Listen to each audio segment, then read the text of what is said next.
few days ago, a friend reached out to me asking if I could share any stress management techniques with them. As I was texting him, I realized I have never put on my YouTube channel my 3-2-1 centered breathing technique. Now, I just said mine. It's not mine. I learned it like a dozen years ago. I was trained in my coaching certification program about this, and I've used it ever since a lot.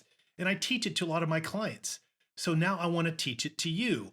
A 3-2-1 centered breathing technique, which is what I call it, so that we can be blessed and not stressed. Hi, my name is Shawn Sommerkamp, and this is Motivationeer Christian Coaching.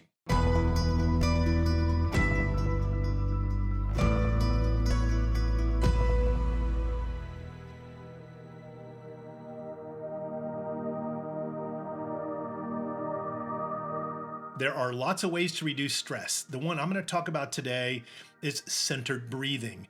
This technique specifically is called 3-2-1 centered breathing that I learned a very long time ago. The word centered is used in this deep breathing type of exercise because it helps keep us balanced and centered. When we're stressed, we're either in the fight or the flight mode. When in that flight response, we tend to hold our breath. And we tend to kind of lean away, back away from things, keep a distance. We're off balance, not centered, off balance. That's not where we want to be. It's not a great place to be for a long period of time. When in the fight response, with proverbial clenched teeth and clenched fist, we're leaning forward like we're going into attack mode. This is where we have an accelerated breath, shallow, short breaths that kind of increase our heart rate because we're angry, wanting to fight. What we want to do instead, as I hinted to just a minute ago, is be centered. When we're centered, we're breathing normally.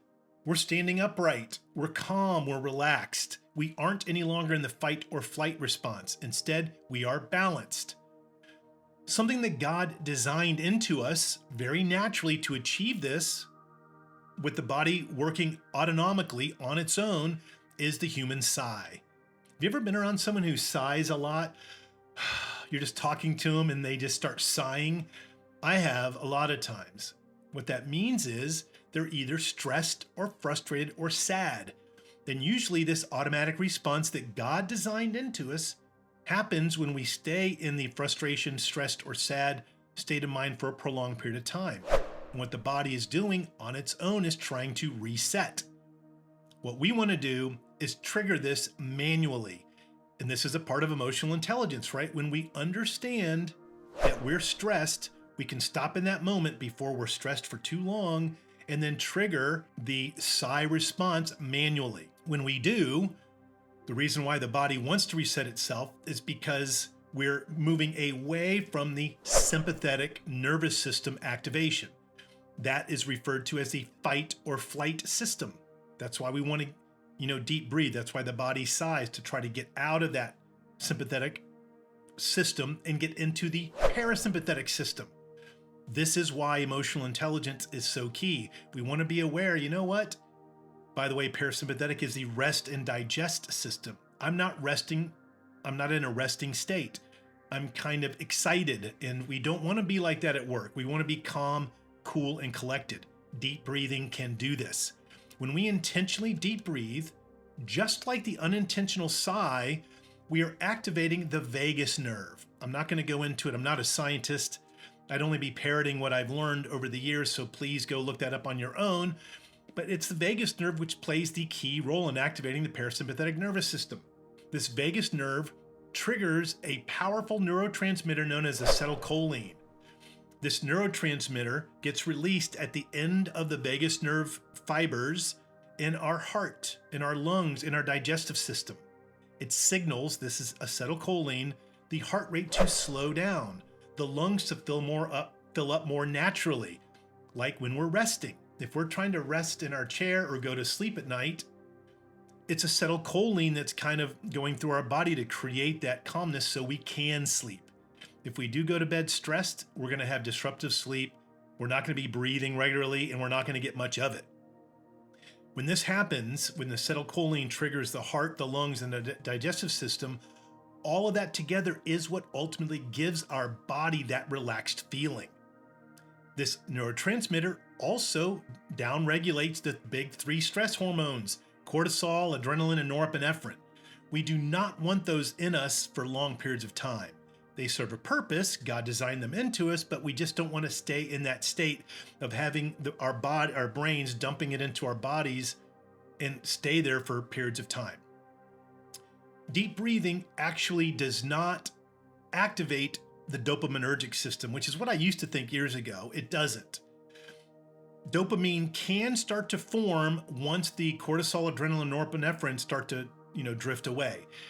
The vagus nerve acetylcholine doesn't instantly shut off all of the stress hormones, but it starts to downregulate it so they taper off. And once they are tapered off, we'll be in a state of mind where we can experience more enjoyment. When we're stressed, we can't experience the enjoyment that dopamine ultimately gives us.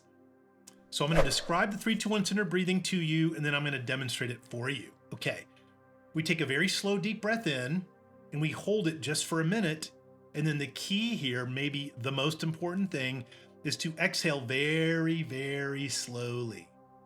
As we do it, one of the things we add to this is we look up at a 45-degree angle to an imaginary blinking number right in front of our forehead, like six inches away. And that number blinks, and we say it while looking up at that angle with the very slow exhale. We do that to the number 3 times, the number 2 times, and then the number 1 time, 3 times. Did I say number 2 times? It's 3 times, 2 3 times, and 1 3 times. Sorry. So the reason why we do this, it's nothing magical, although you can research this. It says looking up like that while breathing activates the pineal gland. Maybe, I doubt that, just because I would think I would notice it when it's happening. It's not, I've never been able to notice it, and I really do try to focus on it. But what this absolutely does is it takes our mind, our instant consciousness, off of the negative thinking that we're experiencing. Sometimes we don't know we're telling ourselves something negative, but that is what creates that stress, what we tell ourselves. So when we're doing that, using our voice, 3 3 3, or if you're in an office and can't, you do it quietly. That takes our mind off of the negative activity, brain activity. Okay, let me go ahead and demonstrate this to you now. I'll make it brief because this is something we can do very quickly. 3 3 3.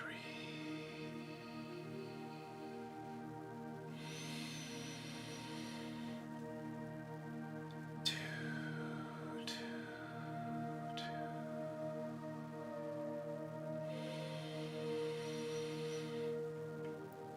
1 1 1.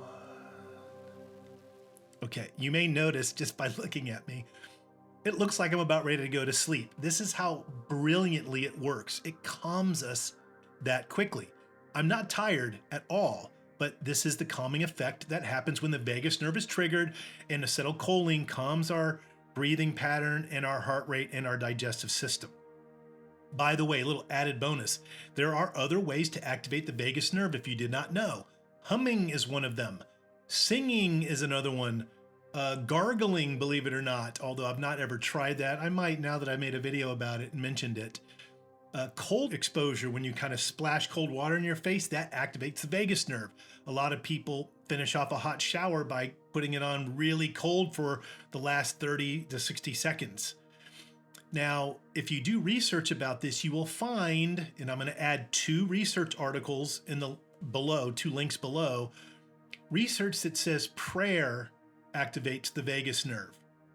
After reading these, I think you'll come to the same conclusion I do. It's not just standard prayer, it's chanting prayer, or saying the same things repetitively over and over and over again. There's this one channel you can find if you have cable TV. Actually, I don't. I haven't had cable for almost a decade now, but you can find this one channel where nuns are just chanting for hours and hours and hours at a time in prayer. This is something I don't know that really honors or glorifies God. Please look it up yourself. There are lots of passages in the Old and New Testament where God says he's not interested in repetitive prayer. He really wants to have a conversation with us.